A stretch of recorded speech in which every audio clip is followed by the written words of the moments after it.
വിനോദ്, ഒരു കാര്യം കൂടി, ഇന്ത്യ ഈ മണിക്കൂറുകളിൽ നടത്തുന്ന നീക്കം സുപ്രധാനമാണല്ലോ. കഴിഞ്ഞ 48 മണിക്കൂറിനുള്ളിൽ അറബ് രാജ്യങ്ങളിലെ 8ഓളം അറബ് രാജ്യങ്ങളിലെ പ്രധാനപ്പെട്ട വ്യക്തികളുമായും ഭരണത്തലവന്മാരുമായിട്ടാണ് നരേന്ദ്രമോദി പ്രധാനമന്ത്രി ആശയവിനിമയം നടത്തിയത്. ഒരേ സമയം ആ രാജ്യങ്ങളിലുണ്ടായ അക്രമ സംഭവങ്ങളിൽ അവർക്കൊപ്പം നിൽക്കുകയും അത് അപലപിച്ചുകൊണ്ടുള്ള നിലപാടെടുക്കുന്നു. അവിടുത്തെക്കാരെ ഇന്ത്യക്കാരുടെ നിലവിലുള്ള സ്ഥിതിയിൽ ആശങ്ക പ്രകടിപ്പിക്കുകയും ഇന്ത്യ ചെയ്യുന്നുണ്ടല്ലോ. എന്താണ് ഇന്ത്യ ഈ വിഷയത്തിൽ സ്വീകരിക്കുന്ന നയതന്ത്രം?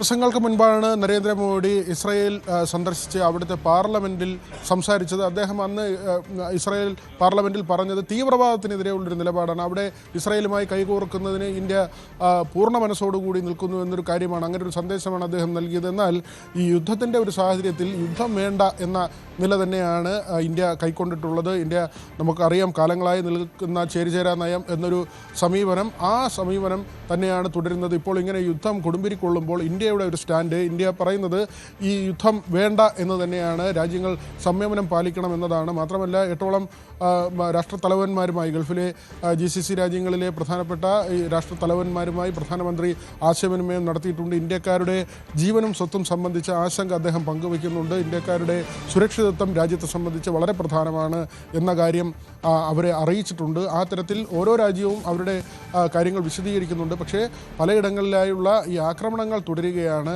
അമേരിക്കൻ എംബസികൾ പലയിടങ്ങളിൽ ആക്രമിക്കപ്പെടുന്നു. സൗദിയിൽ ആക്രമിക്കപ്പെട്ടു. അതിനു മുൻപ് പാകിസ്ഥാനിൽ ജനക്കൂട്ടം അടിച്ചു തകർക്കുന്ന ഒരു നിലയുണ്ടായി. അങ്ങനെ അവരുടെ വിദേശ നയതന്ത്ര കേന്ദ്രങ്ങൾ ആക്രമിക്കപ്പെടുന്ന നിലയുണ്ട്. ആ ഒരു സാഹചര്യം നിലനിൽക്കുന്നു. അതിനപ്പുറത്തേക്കാണ് ഈ യുദ്ധത്തിൻ്റെ ഒരു സാഹചര്യം. ഇറാൻ ആകട്ടെ അതിശക്തമായ രീതിയിൽ, കാരണം അമേരിക്കയ്ക്ക് ഇങ്ങനെ വാർ സ്പേസുകൾ അല്ലെങ്കിൽ അവർക്ക് അവരുടെ യുദ്ധകേന്ദ്രങ്ങൾ തുറക്കാൻ അനുവദിച്ചിട്ടുള്ള ഗൾഫ് രാജ്യങ്ങളെ മുഴുവൻ ആക്രമിക്കുന്ന നിലയിലേക്ക് ഇറാൻ മാറിയിട്ടുണ്ട്. അങ്ങനെ ഗൾഫിലെ മിക്കവാറും രാജ്യങ്ങളെയും ഇറാൻ ആക്രമിക്കുന്നു. അത് നമ്മൾ നേരത്തെ സൂചിപ്പിച്ചു. ഖത്തറും അല്ലെങ്കിൽ കുവൈറ്റും ഒക്കെ തന്നെ, സൗദിയും UAEയും ഒക്കെ, ജോർദാനും ഉൾപ്പെടെയുള്ള രാജ്യങ്ങളെ ഇങ്ങനെ ആക്രമിക്കുന്ന നിലയിലേക്ക് ഇറാൻ പോവുകയും ചെയ്യുന്നുണ്ട്. അവിടെയാണ് ഒരു സമാധാനത്തിൻ്റെ വഴി തുറക്കേണ്ടത്. അതിന് ലോകരാഷ്ട്രങ്ങൾ ശ്രമിക്കുന്നുണ്ട്.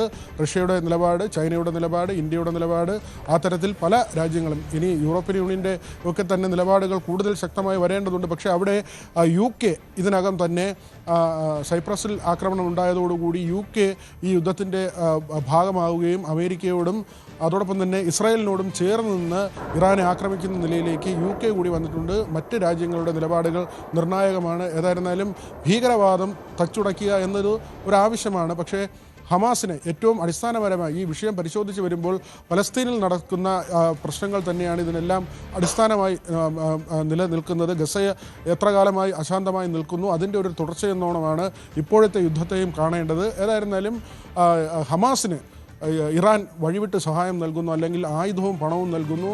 ഇതിൻ്റെ ഒരു പ്രതികരണം തന്നെയാണ് ഇസ്രായേലിൻ്റെ ഭാഗത്തു നിന്നുണ്ടായിട്ടുള്ളത്. പക്ഷേ ഇത് മനുഷ്യജീവനുകൾ നഷ്ടപ്പെടുന്ന ഒരു സാഹചര്യമുണ്ട്, കുഞ്ഞുങ്ങൾ മരിക്കുന്നൊരു സാഹചര്യമുണ്ട്. അവിടെയാണ് അന്താരാഷ്ട്ര ആണവോർജ്ജ ഏജൻസിയുടെയൊക്കെ ഇടപെടൽ, UN-ൻ്റെ ഇടപെടൽ. UN ഒക്കെ കുറേ കാലമായി വളരെ കാര്യമായി ഏതെങ്കിലും കാര്യത്തിൽ പ്രതികരിച്ച് കാണുന്നില്ല. പക്ഷേ അവരുടെയൊക്കെ നിലപാടുകൾ, ലോക രാഷ്ട്രങ്ങളിൽ ശക്തമായ രാജ്യങ്ങളുടെ നിലപാടുകൾ, ഇതെല്ലാം തന്നെ വളരെ പ്രധാനമായ ഒരു ഘട്ടത്തിലൂടെയാണ് ഇപ്പോൾ സാഹചര്യം കടന്നു പോകുന്നത്. സജിത്ത്, അതാണ് സാഹചര്യം. എന്തായാലും വിനോദ് സൂചിപ്പിക്കുന്നത് പോലെ ഇന്ത്യ വിഷയത്തിൽ സ്വീകരിക്കുന്നത് സുപ്രധാനമായ ചില നീക്കങ്ങളാണ്. കഴിഞ്ഞ 48 മണിക്കൂറിനുള്ളിൽ പ്രധാനമന്ത്രി നരേന്ദ്രമോദി 8 രാഷ്ട്രത്തലവന്മാരുമായി, GCC രാഷ്ട്രങ്ങളുടെ തലവന്മാരുമായി സംസാരിച്ചു.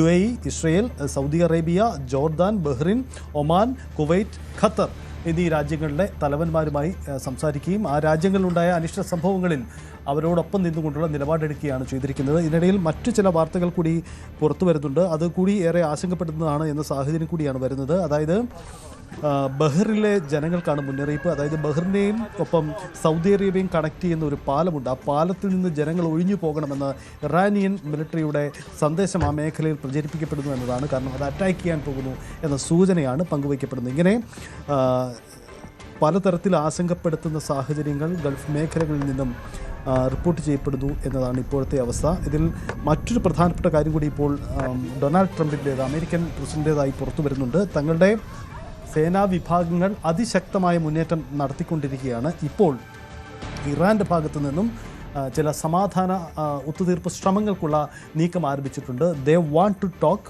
I said too late. ഇതാണ് ഡൊണാൾഡ് ട്രംപിൻ്റെ വാക്കുകൾ. എന്തായാലും ഒരു ഒത്തുതീർപ്പിന് ഇനിയില്ല. ഇനി എന്തായാലും തങ്ങളുടെ സൈനിക നീക്കവുമായി മുന്നോട്ട്. അതേസമയം വിട്ടുവീഴ്ചകൾക്ക്, ചർച്ചകൾക്ക് ഇറാൻ തയ്യാറാകുന്നു എന്നതാണ് ഡൊണാൾഡ് ട്രംപിൻ്റെ അവകാശവാദം. അത് എത്ര കണ്ട് ശരി എന്നത് മറുഭാഗത്തെ പ്രതികരണം കൊണ്ട് കൂടി വരുമ്പോഴേ മനസ്സിലാവുകയുള്ളൂ. എന്തായാലും ഒരു കാര്യം വ്യക്തമാണ്, അസാധാരണ സാഹചര്യങ്ങളിലൂടെയാണ് കടന്നു പോകുന്നത്.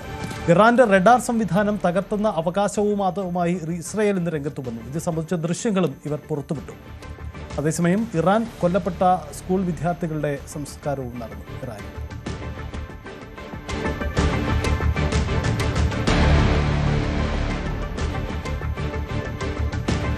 ബെയ്റൂട്ടിൽ ഇസ്രയേൽ നടത്തിയ ആക്രമണത്തിന്റെ ദൃശ്യങ്ങളും ഇന്ന് പുറത്തു വന്നിട്ടുണ്ട്. വലിയ തരത്തിലാണ് ഹിസ്ബുള്ളയ്ക്കെതിരെ വലിയ നീക്കങ്ങളാണ് ഇസ്രയേൽ ആ മേഖലകളിൽ നടത്തിയത്.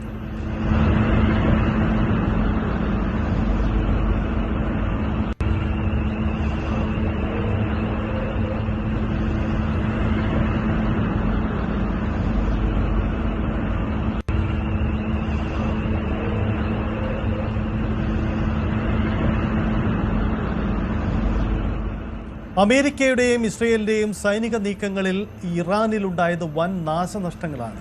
ഇറാന്റെ ആണവ കേന്ദ്രമായ നതാൻസിൽ വലിയ നാശനഷ്ടമാണ് ഉണ്ടായത്. യുനെസ്കോ പൈതൃക പട്ടികയിലുള്ള നിരവധി ചരിത്ര സ്മാരകങ്ങളും വ്യോമാക്രമണത്തിൽ പൂർണ്ണമായും തകർന്നു. ടെഹ്റാനിലെ തെരുവുകളിലുണ്ടായ നാശനഷ്ടങ്ങളുടെ ദൃശ്യങ്ങളും പുറത്തു.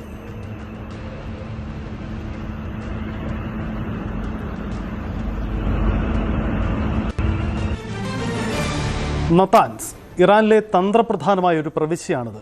ആ പേര് ലോകരാജ്യങ്ങൾക്കിടയിൽ പോലും പലപ്പോഴും ആശങ്കയുണ്ടാക്കിയിട്ടുള്ള പേര് കൂടിയാണ്.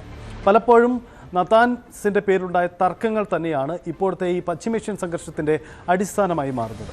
കാരണം എന്താണ്? മറ്റൊന്നുമല്ല, നതാൻസിൽ ഇറാൻ നടപ്പിലാക്കി വരുന്ന ആണവ പരിപാടികളാണ്. ഇറാൻ്റെ ആണവ സമ്പുഷ്ടീകരണ കേന്ദ്രം സ്ഥിതി ചെയ്യുന്നത് ഈ നതാൻസിലാണ്. സ്വാഭാവികമായും നതാൻസിലെ ആണവ കേന്ദ്രം ലക്ഷ്യമിട്ടുകൊണ്ടായിരുന്നു ഇസ്രയേലിൻ്റെയും ഒപ്പം തന്നെ അമേരിക്കയുടെയും വളരെ പ്രധാനപ്പെട്ട സൈനിക നീക്കങ്ങൾ പലതും നടന്നത്. ആദ്യ ദിവസങ്ങൾ തന്നെ തങ്ങളുടെ ഈ ആണവ കേന്ദ്രം ആക്രമിക്കപ്പെട്ടു എന്ന കാര്യം ഇറാനും സ്ഥിരീകരിച്ചതാണ്. പക്ഷേ ഇപ്പോൾ ഏറ്റവും ഒടുവിലും പുറത്തു വരുന്ന ചില ദൃശ്യങ്ങൾ, ചില ചിത്രങ്ങൾ ആ ആണവ സമ്പുഷ്ടീകരണ കേന്ദ്രത്തിലുണ്ടായ നാശനഷ്ടങ്ങൾ എത്ര കണ്ട് വലുതാണെന്ന് തെളിയിക്കുന്നതാണ്. ഈ ദൃശ്യത്തിലേക്ക് വരുമ്പോൾ നമുക്കതിൻ്റെ തെളിവ് വളരെ വ്യക്തമായി തന്നെ മനസ്സിലാകും. ഈ വർഷം ജനുവരി 2025, അതായത് കഴിഞ്ഞ വർഷം 2025 ഈ ആണവ കേന്ദ്രത്തിൻ്റെ അന്നത്തെ ദൃശ്യമാണ് ഈ കാണുന്നത്. അതേസമയം ഇസ്രയേലിൻ്റെയും അമേരിക്കയുടെയും ആക്രമണത്തിന് ശേഷമുള്ള ദൃശ്യമാണ് ഈ ചിത്രത്തിൽ കാണാൻ കഴിയുന്നത്. അതായത് ഏറെക്കുറെ പൂർണ്ണമായും തന്നെ ഈ ആണവ സമ്പുഷ്ടീകരണ കേന്ദ്രം നശിക്കപ്പെട്ടു, ആക്രമണത്തിൽ തകർന്നിരിക്കുന്നു, മിസൈൽ ആക്രമണത്തിലും ബോംബാക്രമണത്തിലും തകർക്കപ്പെട്ടു എന്ന് തെളിയിക്കുന്നതിൻ്റെ തെളിവുകൾ കൂടിയായി ഇത് മാറുന്നു എന്നതാണ് അവസ്ഥ. കൂടുതൽ വാർത്തകൾക്ക് News 18 Keralam YouTube channel subscribe ചെയ്യുക.